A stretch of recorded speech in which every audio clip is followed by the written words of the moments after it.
Ladies and gentlemen, Bellator MMA presented by Miller Lite. Tonight from Free Arena here in Dublin now features featherweight set for 3 5-minute rounds. Introducing the blue corner first. At 5'8", weighing in 145.2 pounds. His professional record 3-3 from Margate, England. Introducing Cameron Cam Cheetah Els. And across the cage, his adversary, fighting out of the red corner at 5'8", weighing in 144.6 pounds. As a professional, he stands undefeated at 3-0, hailing from Dublin, Ireland. Introducing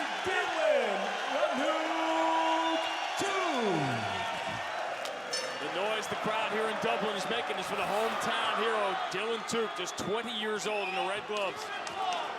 And the throwback short shorts.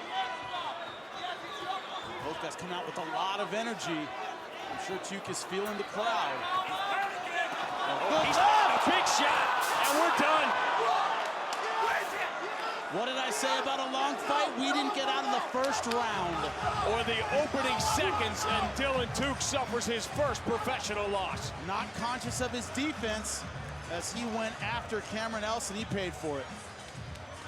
We often talk about the first losses being a learning experience. This will certainly be one for this young man. Look how he pulls out, hands down, swinging against a fighter where he had a reach advantage. He's clearly out. Look at the power punches from Else. Watch how quickly Else gets to the ground to not give him any time to regain his senses. For tonight, the action begins with 3 5-minute rounds in the featherweight division.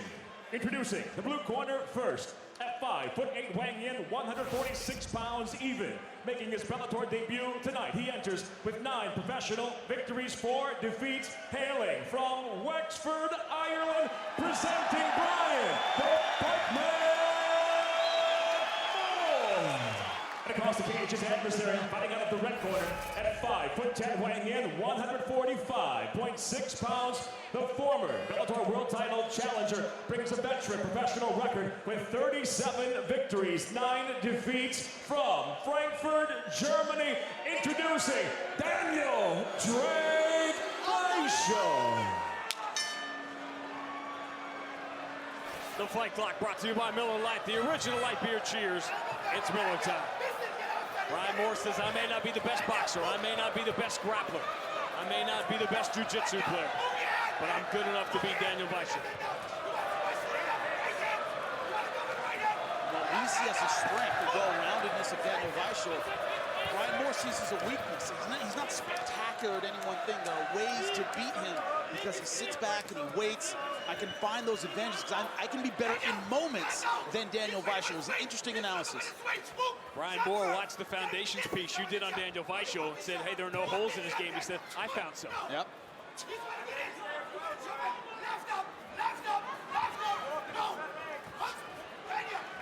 Daniel Vashel can just frustrate the living heck out of you.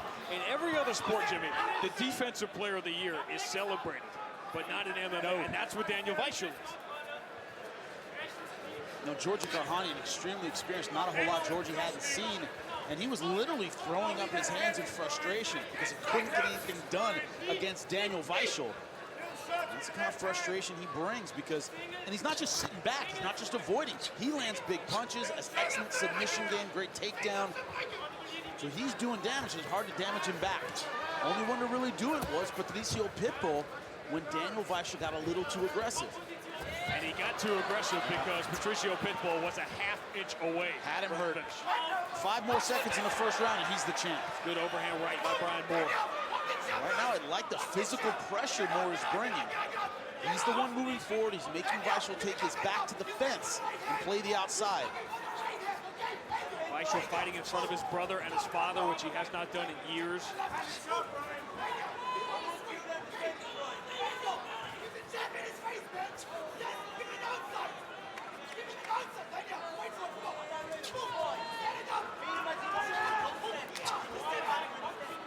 World champion Daniel Strauss getting ready to return in early 2017. Will it be Daniel Vashel? Will it be Patricio Pitbull?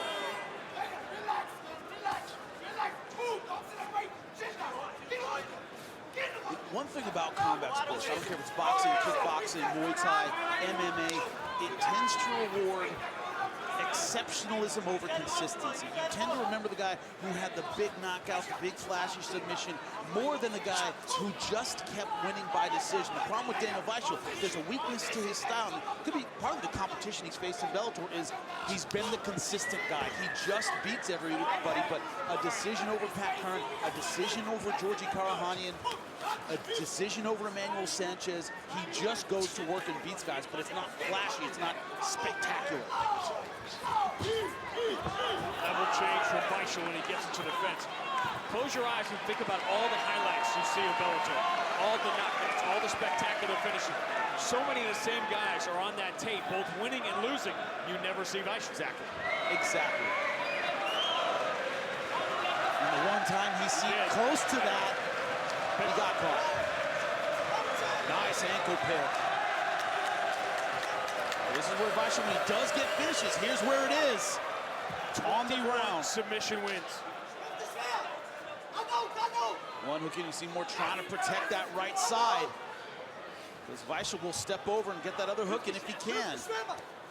And this is a very close round up to this point. Vashel needs to turn it around. He got it in. There you go. Second hook in, flatten him out. 62 seconds is a long time. He's literally right in front of his corner. Moore able to turn, but now in full mount. Trying to walk the fence. Good stuff by Moore.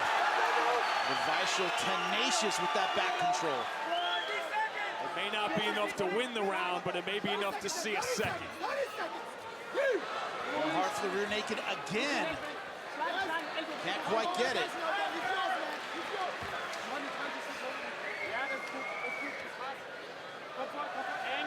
That's how we got Scott Cleave. Scott Cleave almost turned out of that rear naked, but he finished it anyway. Now going arm triangle. That's it. He got it.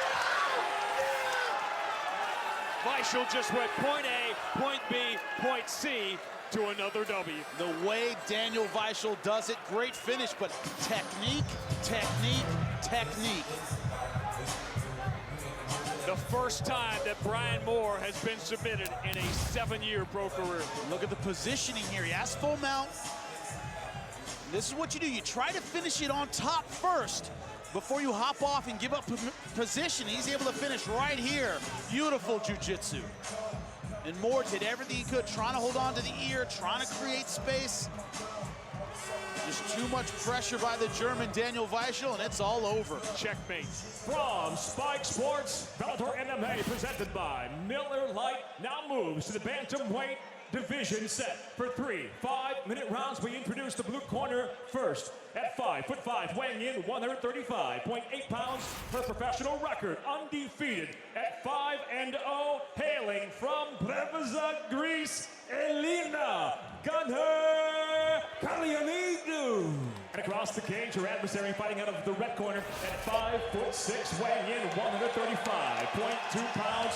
Debuting tonight as well. Inside the Bellator cage, she too enters undefeated. Her professional record, 3 victories with no defeats. Fighting out of Dublin, Ireland, presenting Sinead Kavanagh.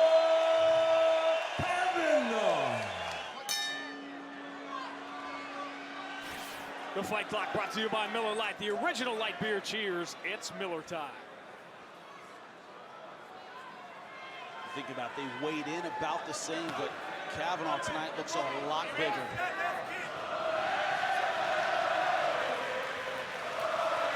Gotta love the Irish crowd. It's one thing to have to go on the road, but in an environment like this, and here come the heavy shots. This is not where Kallionidou wants to be, up against the fence where she can't move. She's not been touched like this before, and she is on the run. She's got to stick and move. She cannot move straight back into the fence. You just don't really know until you get hit. A lot of times you don't even know after that. That's when you've lost. Kavanagh moving forward, a lot of confidence. Look at how low those hands are. That is when you want to throw bombs. You are not concerned about your opponent's counter punches. Again, has a pin. Kallionidou trying to escape, and Kavanagh just grabs her and says, no, not so fast. We're going to stay right here for a while. That's that grown woman strength we were talking about.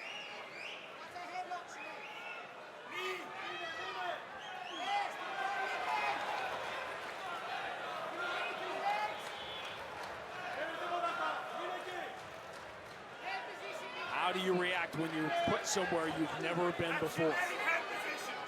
That's what makes or breaks fighters.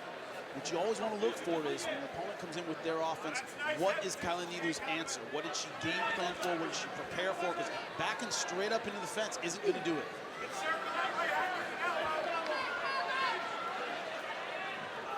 You want to stay safe? Not fighting is safe. You're already in there. What is your offensive opportunity? We haven't seen that yet.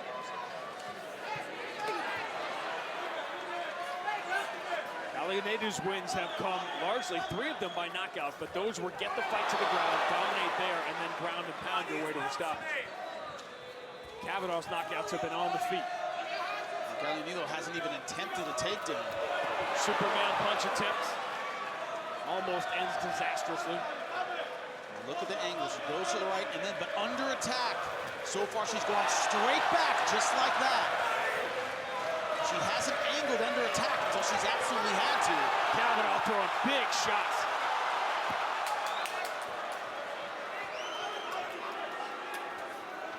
If that was a 40-foot cage right now, Kallionidou would be happy. Yep. Walking into the fire, as you know, she has to come up with her own offense. She's been second every time in this fight. She's been reactive. In terms of power, this is a complete mismatch. She's shown she can take a shot. That's the good news. The bad news is she's shown she can take a shot. Exactly. Many of them. When she's in a head-on position, you got to commit to that kind of throw, and right now she's not doing it.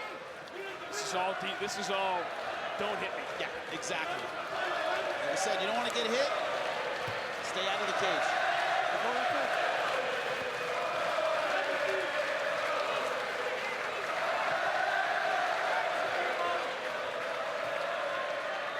With Kavanagh, you know, when I look at her deficits, hasn't had a lot of offense in this in-tight position. She's been great at punching range. Surprised she doesn't break off and get back to punching range. No real effort in the takedown. She's holding her close, throwing a couple knees. But her real offense has been as this. I mean, Kallionidou's giving up her back completely. Because that's better than giving up her front, which she was doing on the feet. Exactly. This is going to give her a chance to get to round 2. And Kavanagh's not going for the suplex, not going for the lift. Kallionidou's basically just holding on to her gloves, trying to keep her from punching her. That's not going to win her the fight.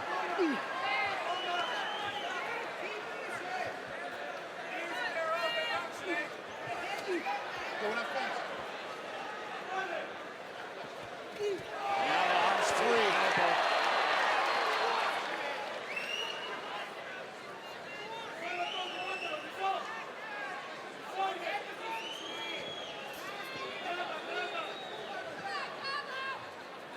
Kallionidou right now is realizing the difference between where she has been and where she is right now. Where she should be, which is high school. Kavanagh, who dominated on the feet, ends round 1 on the ground. See those punches that are coming, that are hitting your face? Yeah, don't let that happen. Right. People always ask me, what do you tell somebody? Let me say this. Don't ring the bell until Dan Morgulata tells you to ring the bell. But people always ask me, oh, what do you tell you? Well, I didn't train her. I don't know what tools she has in the toolkit that she's not using. Because right now, she's not using any of them. She took some big shots, though, and she's still standing here at the start of round 2. Say that for her. That's probably the #1 thing you come out with. Is that 10-9 first round or 10-8? I went 10-9 just because we didn't see that, oh my God, this is about to end kind of moment. She still physically looks good. Could go 10-9, but I went 10, I'm sorry, you could go 10-8, I went 10-9, but she has no answer for this attack. There's no double leg, there's no, she's moving forward, maybe I can take her down, pull guard, anything. It's been this stalling headlock, which is not going to go anywhere. Kallionidou already flinching up against the cage. You're just an old school, reluctant 10-8 guy. You know what? I know it, and I respect it. Part of it is you don't often see them, so it's one of those things where, you try and figure out kind of what the judges would do, and they probably go 10-9. Now, next year, that's a 10-8 for sure. Next year, different story.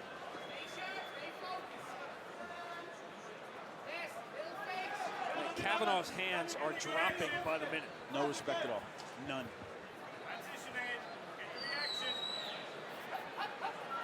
This is the time when you ask your fighter, what did you come here to do? If it's to be safe, wrong job. If you came here to implement your game plan, now's the time. Whatever you have, whatever you did in the gym, now's the time to do it. She's getting teed off on. Kavanagh turns her against the fence, pushing her around. As if the boxing disparity wasn't big enough. The pure raw strength. She is woman handling her, completely setting her into a position where she can tee off. Although here again, she's keeping her against the fence, which doesn't seem to make a lot of sense.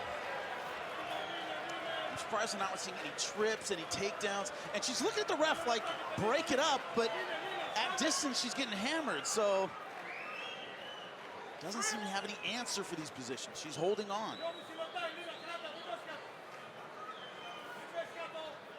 I think it might have a submission advantage, pull guard, do something. He's on the feet, this is not working out. And Kavanagh, if you're her coach, wait, forget this clinch against the fence stuff. Every chance you get, push off and get back to range. Because in here, you're landing some knees. This is not fight finishing stuff. Push off, get some range, knock her out, because the punches are what's doing damage. This is the 10-9 part of her game. Yeah, exactly. And the 10-8 part of her game is in the middle. More of those punches, we're getting into 10-8 territory. I'll tell you what, for an 18-year-old kid who hasn't fought at a high level, this has been impressive that she is hanging around in this thing. Courageous. Yeah, courageous, you could say that. If courage impresses you.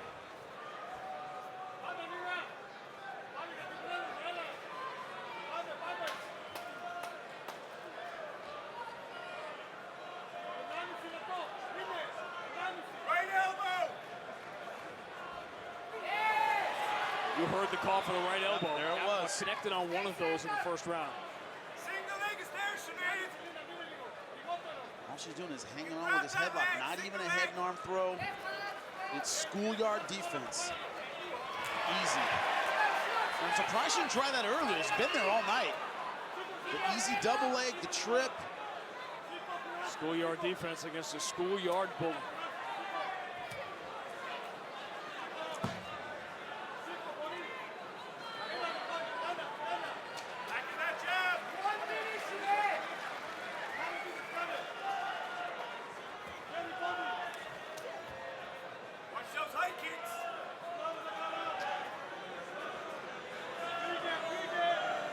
When guys come into Jiu-Jitsu, when I'm doing it just a few weeks, and they roll with me, they kind of walk up and their eyes get wide, they don't know what to do. And I say, have you learned one move? And they go, well, yeah. And I go, do that move over and over and over again. And then they start learning, they start figuring it out. Your first day of boxing, they say, keep your hands high and you jab. You do that all day.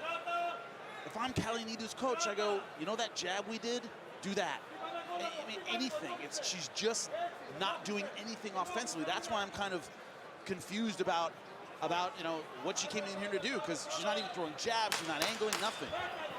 Her coaches didn't send her in here with nothing, but she isn't doing anything. But they'll get one more chance to talk to her, it appears, as Kallionidou survives round 2. Let's go, fight.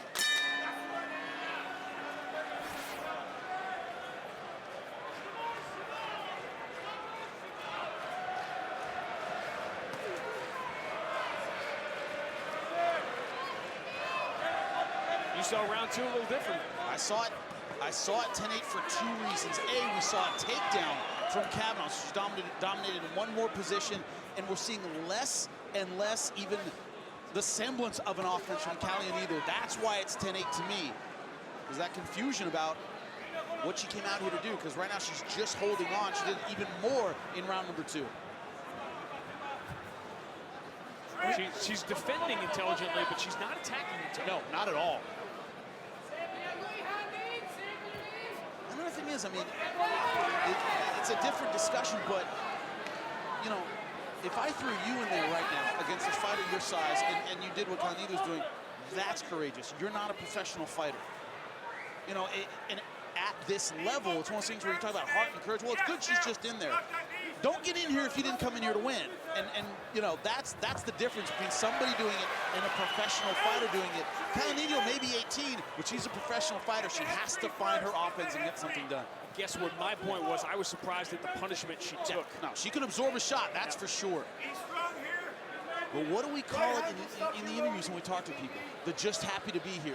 Where they're just like, wow, it's a good show, I'm really happy to be here. You've got to go in there and win. And Kallionidou is using this head position over and over, just holding on. That's not an offense. And so it just makes me question how bad she wants to fight.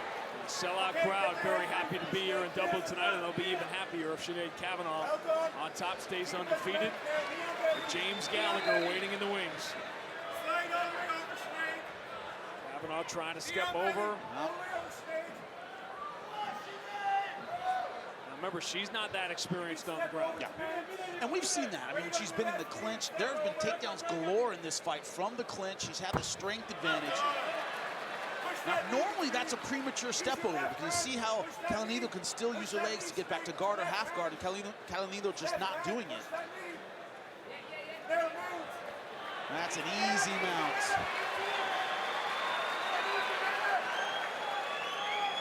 Kavanagh has the ground and pound to finish this. And here it comes.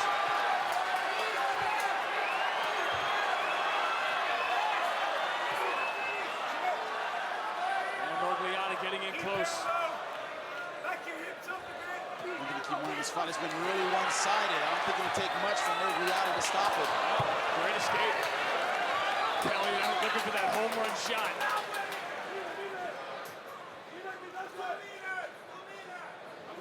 In a guillotine position, but you can see the 13 minutes on her face. Yeah, they're wearing on her.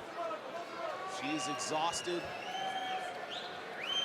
This has been one-sided, entirely one-sided from the beginning.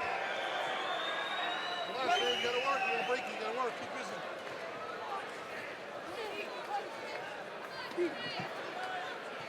Okay, left forearm, right out,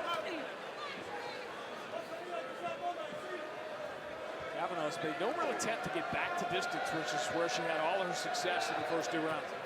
Yeah, if you go back to the gym, that's one thing you work on is, hey, you could have knocked her out at punching range, you kept clinching.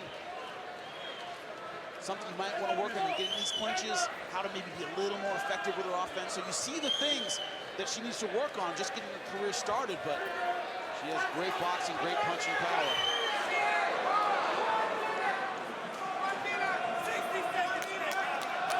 There's a couple of Hail Marys in there.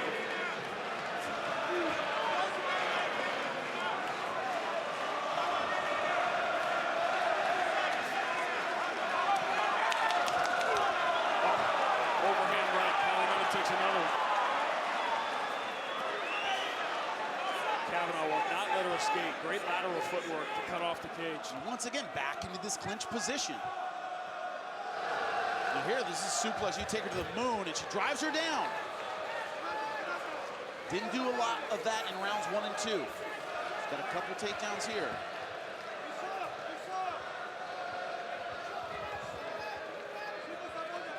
Sinead Kavanagh, 5-time national boxing champion, displayed some fireworks on the feet, and she dominates the 18-year-old in this one. Start to final seconds of the finish.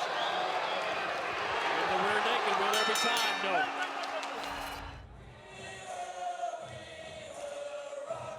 Ladies and gentlemen, having gone the distance, we'll go to your 3 judges at cage side. Your first judge, Jeff Mullen, scores the fight 30-27. Judge Eric Cologne scores it 30-25. Your third and final judge, David Torelli, sees the fight 30-26. I'll have it for the winner by unanimous decision, Sinead Kavanagh. Tonight's co-main event, 3 5-minute rounds in the featherweight division. Brought to you by Spike Sports. We introduce the blue corner first. At 5'6", weighing in 145.8 pounds, his professional record early on stands at 1-1. He fights out of Long Beach and hails from Alameda, California, USA, presenting Anthony Pretty Boy Taylor. And across the cage, his adversary, fighting out of the red corner at 5'8", weighing in 145.6 pounds. Tonight, in his return to the Bellator cage, he enters undefeated, 4 professional victories, no defeats, hailing from Strabane, Ireland, introducing James the Strabane Gallagher. The fight clock brought to you by Miller Lite, the original light beer. Cheers, it's Miller time. I think we're going to see a fast start from Anthony Taylor. There it is. Gallagher's wins have come on the ground. He is a submission fighter.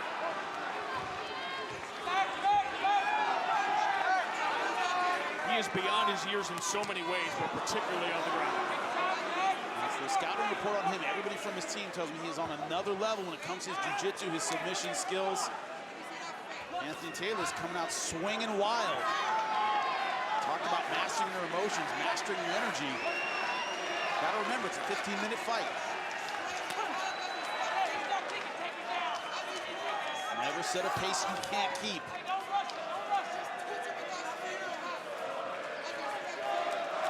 Antonio McKee took this young man into his home after they first connected after he was supposed to fight A.J. McKee.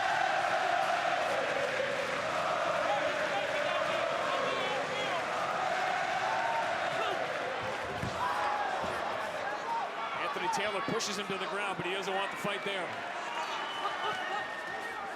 That's what Gallagher can't get caught up in. A brawl, throwing big bombs, a big exchange against Taylor. You do that, you're throwing all of your technique away, and you're throwing the dice. There may come a time for that later in his career. Definitely. Counter shots like that. The counter striking is something you have to be very, very comfortable with. That has to be your game. You have to spend a lot of time on the gym. You have to really own that kind of style.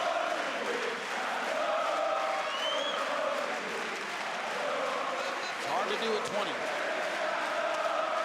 So far, Gallagher, though, being very patient on the feet. Bellator is sold out in Dublin, and you can feel the environment. And you can certainly hear it.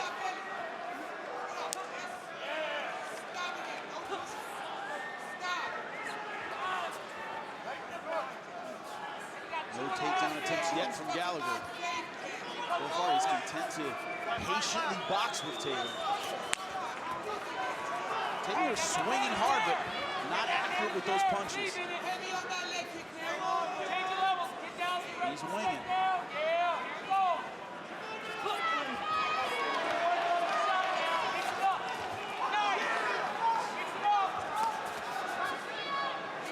Connected a couple times with that left hook, but it's been wide.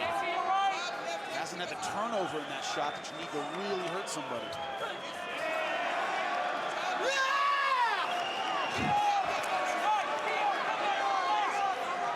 Anthony Taylor is putting on a show, but James Gallagher is not a spectator in that show. Angle change gets it to the ground. And he pounds him with the right. Taylor didn't expect Gallagher to let him up like that. Right in front of us, he's not under the chin with the guillotine. He's about to pop his head out. There it goes.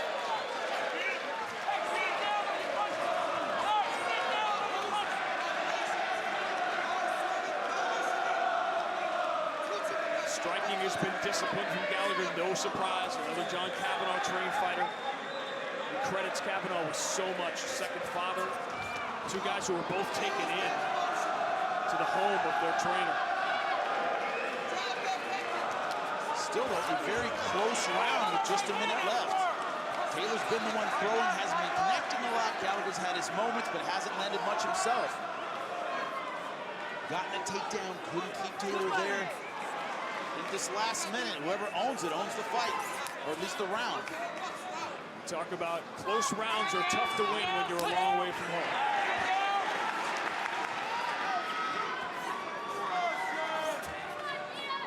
about Gallagher's style, very, very tall. Chin high, arms high, stands very, very straight.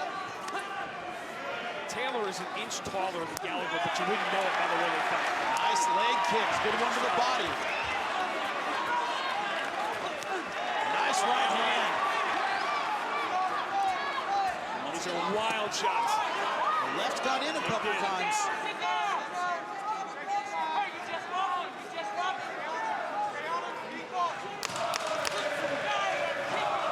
Taylor connecting just enough to keep Gallagher honest here in round 1. Twitter. You're going to have too many friends in the building tonight. A close first round. How did you see it? I went to Gallagher 10-9. Thought it belonged to the last minute. Gallagher landed a couple leg kicks, a couple sharp right hands. The takedown. Taylor busier, but not quite accurate enough.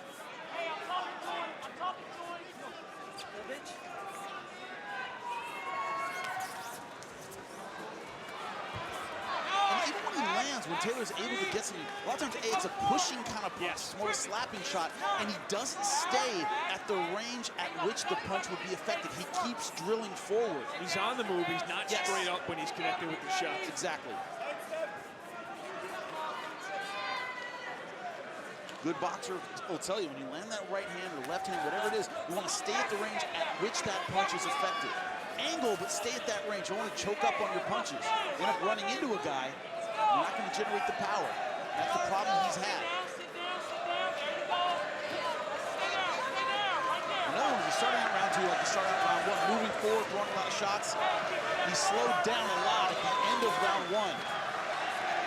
Taylor almost has the striking style designed to get the fight to the ground. Yes. Yet this isn't a fight he wants on the ground. A lot of times you blind a guy with a big looping shot, going for the takedown with a clinch. Matt Lindland known for that. He throw a lot of punches, wide stuff, just to get in close. But Taylor, if you want to strike effectively, got to turn it over. You have to stay at the right range.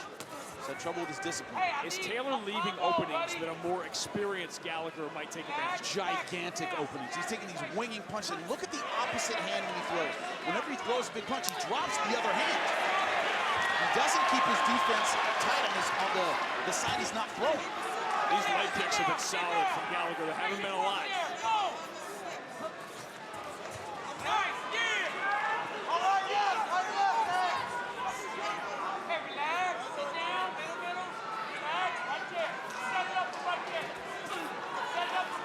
To take advantage of the opportunities Taylor gives him. Look at that, swinging shot, doesn't bring his hands back to his chin. And you can see Taylor already hobbling on that right leg. Gallagher's done significant damage now. I should say the left leg, the lead leg of Taylor. Well, the problem with the leg kick is it leaves you vulnerable to the takedown. Well, Gallagher's not concerned about that. He doesn't mind getting this fight to the ground. That's a tired Taylor right there. He came out throwing. Yep. He's paying the price now. Just like in round 1. So he's slowing down earlier this time. Now Gallagher far more efficient. Here comes Taylor.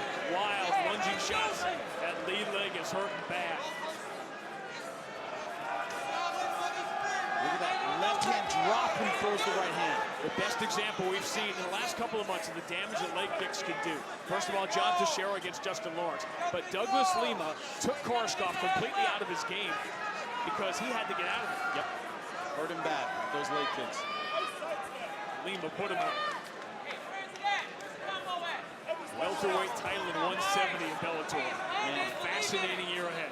When we talk about 2017, what do we talk about? 170. It's a classic. Brought in a lot of outside talents, full of already established Bellator talent. Good job by Taylor stopping the takedown. There's the example of not having the grown man strength yet. Yep. Lima, Koreshkov, Daly, Ward, Rory McDonald. What are we working on right here?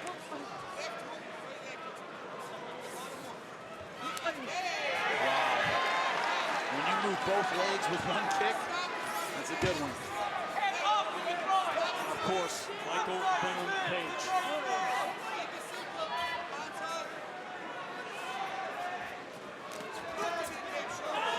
So wild shots. Anthony Taylor wasn't overly disciplined in the opening minute, and he's gotten sloppier. Right there, look at it. It's open. It's open. 30 seconds. The one thing is that in this second round, right now, is a time when Gallagher, I think, is realizing, hey, I don't respect this guy's punches right now. Got to be careful about that because Taylor still has... Because of that. Yep, he still has some physical advantages he can use.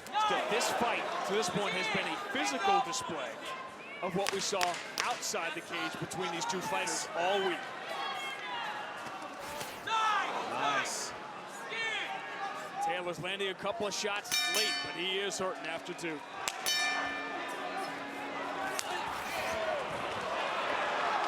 How do you see it through two?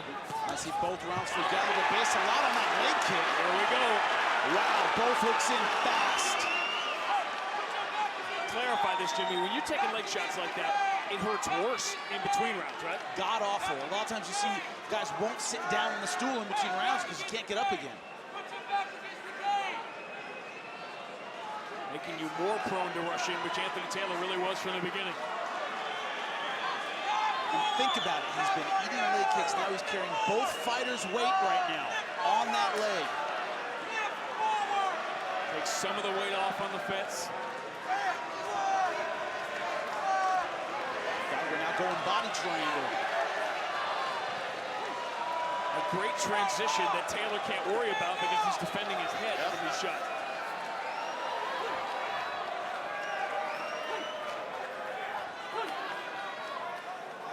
The ground is James Gallagher's home away from home, and he is inches away from getting it there.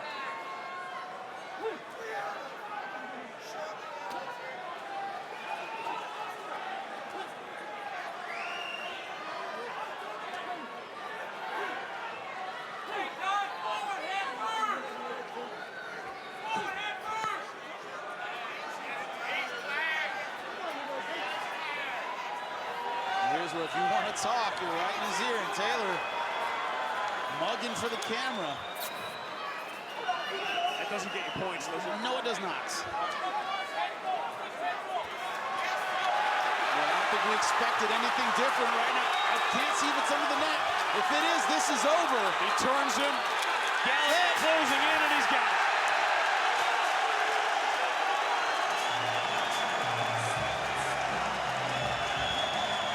Taylor mugged for the cameras while he was getting mugged. Ladies and gentlemen, inside the Bellator cage, the tap comes by way of a rear naked choke. Official time, 1 minute, 52 seconds into the third and final round for the winner by submission, still undefeated, James the Gallagher.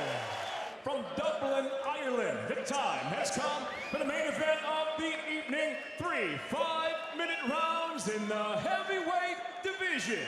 Sanctioned by the Mohegan Tribe Department of Athletic Regulation, Tribal Chief Lynn Malerba. Chairman is Kevin Brown. Supervising tonight at cage side, Mr. Mike Mazzulli. Tonight's main event is brought to you by Miller Lite, the original light beer. It's Miller time. And now, first introducing the blue corner. At 5'11", weighing in 236.6 pounds, the Olympic judo gold medalist as a mixed martial artist brings 14 professional victories with 6 losses from Osaka, Japan. He fights out of Leiden, Netherlands, presenting Satoshi, the right-hand Ishii. And across the cage, his adversary fighting out of the red corner at 6 foot, weighing in 213 pounds even. A former world champion. Tonight, the Bellator veteran stands with 19 professional victories, 5 defeats. Fighting out of Coconut Creek, Florida, USA, introducing King Mo. The fight clock in the main event brought to you by Miller Lite, the original light beer. Cheers, it's Miller time. Jimmy, you talked about this. King Mo has sort of transitioned. He has an extremely high-level wrestling and a great pedigree, a national champion, the NAIA level, then on to Oklahoma State, a Big 12 champion. But You say he's become enamored and fallen in love with his boxing with good reason. Yeah, I mean, it's been effective. Also, the knee injury, the surgeries he had to change his style a little bit. That blast double leg hasn't been there like it was in the beginning of his career, but boxing's been effective for him in Bellator. This is where Satoshi Ishii didn't want to be. He's back against the fence. I thought in order to be effective in this fight, he has to put Mo against the fence and use his judo. Right now he's backing off. One thing you'll see on display, Mo is so much quicker with those hands.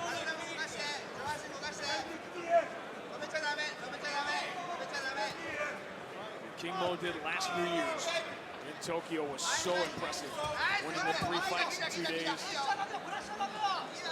I said it before, I'll say it again. What impressed me is the intelligence and that, like, very smart. He had the right strategy for every single opponent. This guy breaks down a fight with the best of them. He is way ahead of the game when it comes to breaking down video clips of his opponents. We've talked about wrestling matches that are 50 years old, and he can talk about them like a historian.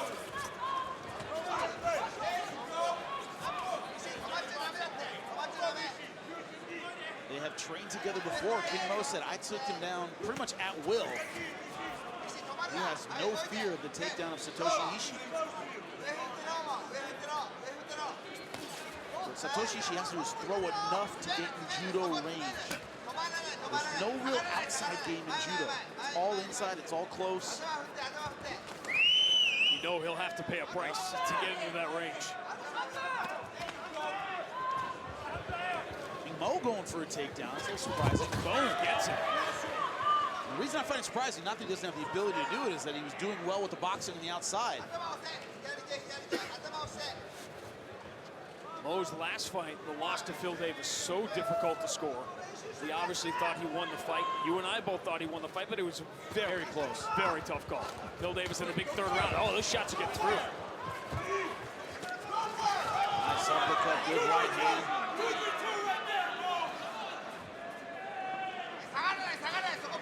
Here's the coach going for the 2-3-2. Right hand, left hook, right hand. All power punches. That's the kind of combination you throw when you have the speed advantage and you feel your opponent is vulnerable. There's no jab set up to that combination. That's telling.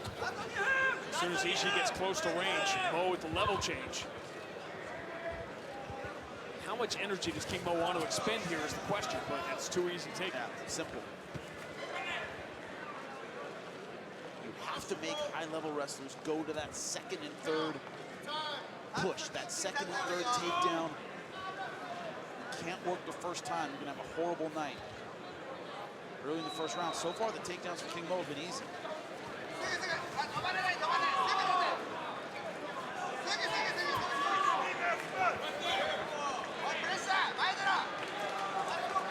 Give me a European fighter, a Japanese fighter who adjusted best to that wrestling. He did not come from that traditional American background and did enough. Well, what you have to remember is in the lightweight division, Japan has had some outstanding wrestlers. Sashiro Abe, I mean, some really good guys. So, you know, Kawajiri, for example, came with that wrestling background, but it's so difficult to adjust. You have an Sakuraba, of course, a great wrestler, but it's a difficult thing to adjust if you're not used to dealing with it. I know we're here in Ireland, but Conor McGregor, a European fighter who's very good at fighting at a range that's difficult for grapplers to deal with. A similar kind of thing, that mastery of range makes the takedown difficult. Satoshi Ishii has not solved the puzzle yet through 4.5 minutes. And Mo dropping his hands. Starting to mug a little bit. But with King Mo, everything he does is for a reason.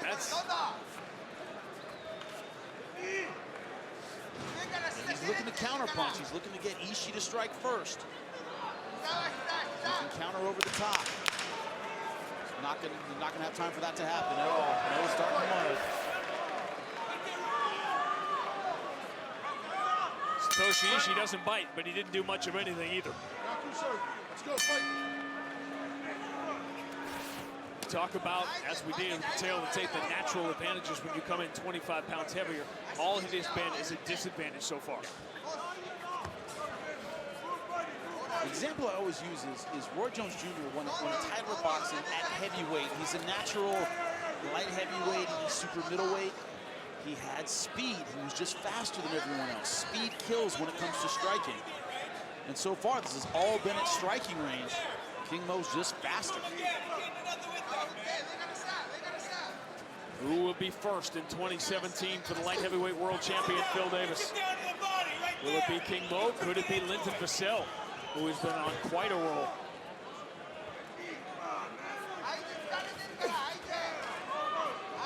Remember, Linton Vashel was beaten by King Mo in the Dynamite tournament, but he also took Mo out in that with that slam that broke the ribs of King Mo.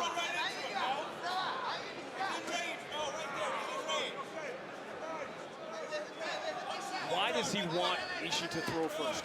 Because what he's doing is he's throwing effective combinations. He's having trouble landing a big power shot all by itself. If he can get Satoshi Ishii to commit, because they're in opposite stances, if he can get him to commit to a power shot, he can open up that power side and land one of his own.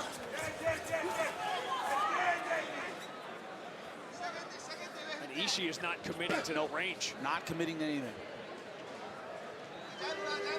The problem with Satoshi Ishii's style, being a judo guy, it's the same as being a Greco guy in a sense, in that, A, you have to master range, you got to get close, then you can throw the guy. It's a two-step process. And every time he's tried to get close, King Mo has been able to easily stuff him and angle out.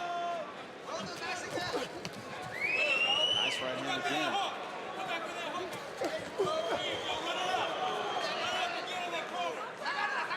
Left got through. Mo's been backing him down. He has controlled range. He has controlled the cage.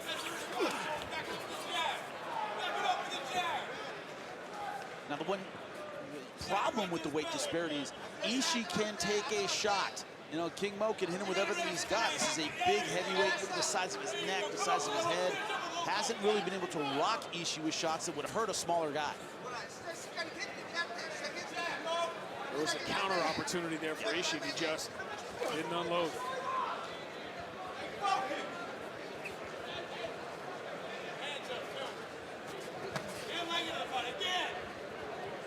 And if King Mo were to go heavyweight,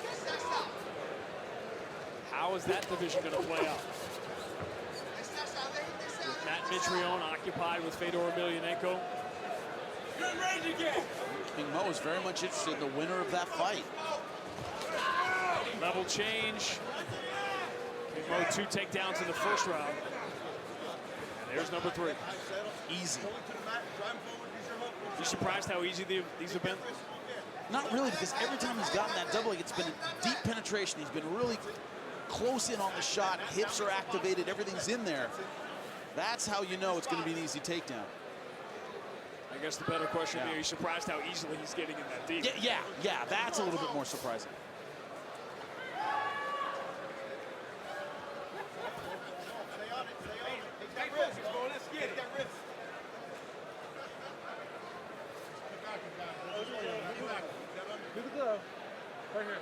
He's complaining he's holding the glove. Yep. Run him up right there. Diving into that far ankle pick again.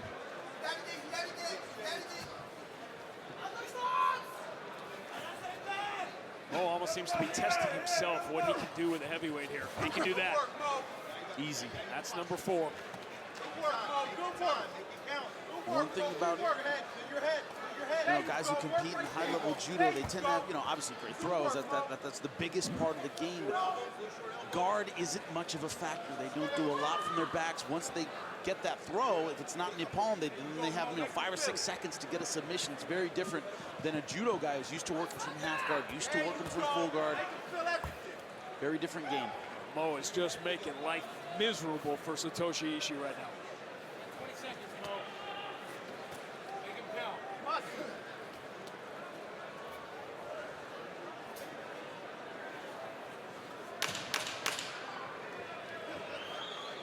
Mo had a big round 1. That was an even more dominant round number 2.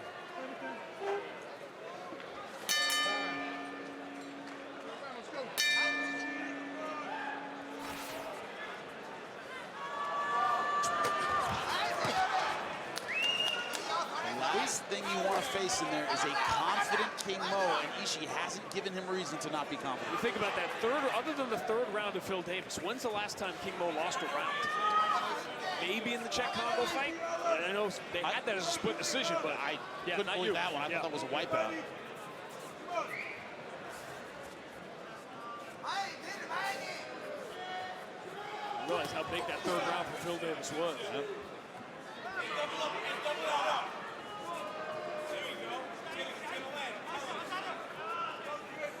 Ishii completely defensive for a fighter who's been wiped out for 11 minutes.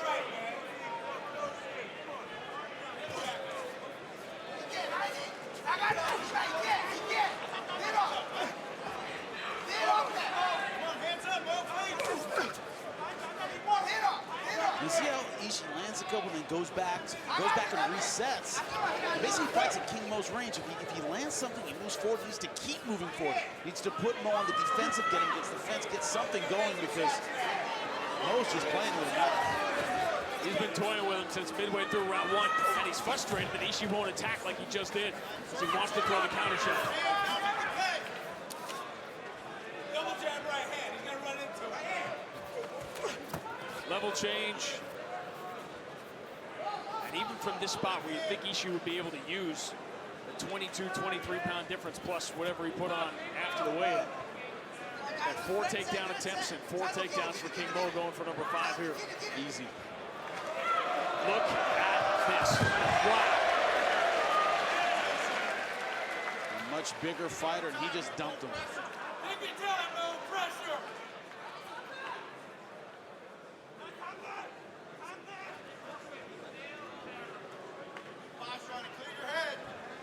Posture up, clear your head, Mo.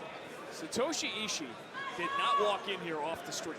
This is an Olympic gold medalist who has fought Hall of Famers in this sport, and he has been dominating from the opening set. Hasn't even been close.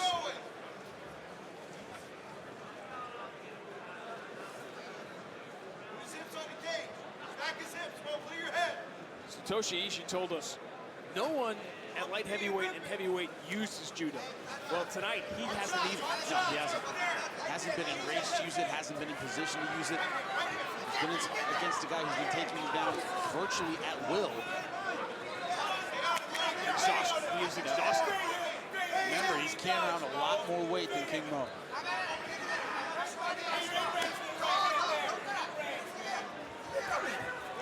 A couple of Superman punch attempts from Ishii.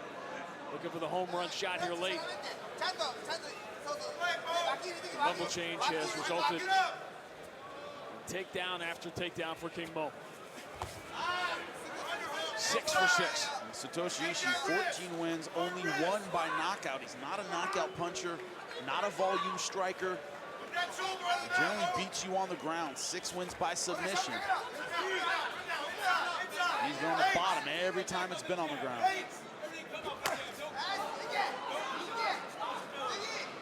King Mo every time. What's up? Yeah.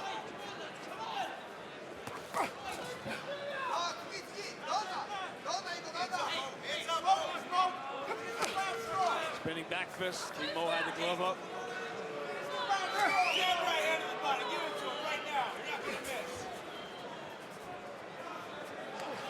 It takes 2. Mo's tried to put on a show, but he hadn't got much help. He's loaded. Another one, Mo. Come on, let's go. 1 minute, Mo. This has been the story of King Mo. Narrow, almost unfathomable defeats and dominant one-way victories. Now, will his title opportunity come in 2017? And he wanted dominance to show that he can hang with the best in the heavyweight division in Bellator, and it's been a dominant performance. You have to give him that.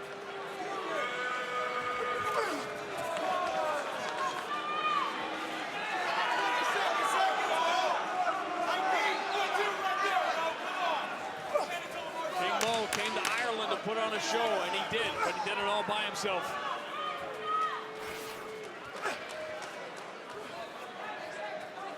A runaway will send King Mo into 2017. And look at the ease of the takedown. Look at this. Lifting up a much bigger fighter and just dropping him, ragdolling a natural heavyweight. Let's make it official with Michael C. Williams. Ladies and gentlemen, having gone the distance, we'll go to your three judges at cage side. Dave Torelli, Eric Colon, and Jeff Mullen all see the fight exactly the same. 30-27. I'll have it for the winner by unanimous decision, King Mo. He has won 8 of 9, the lone loss to the man who now wears the crown in the light heavyweight division. King Mo goes into 2017 at 20-5 with his eyes on the light heavyweight world title and the heavyweight world title.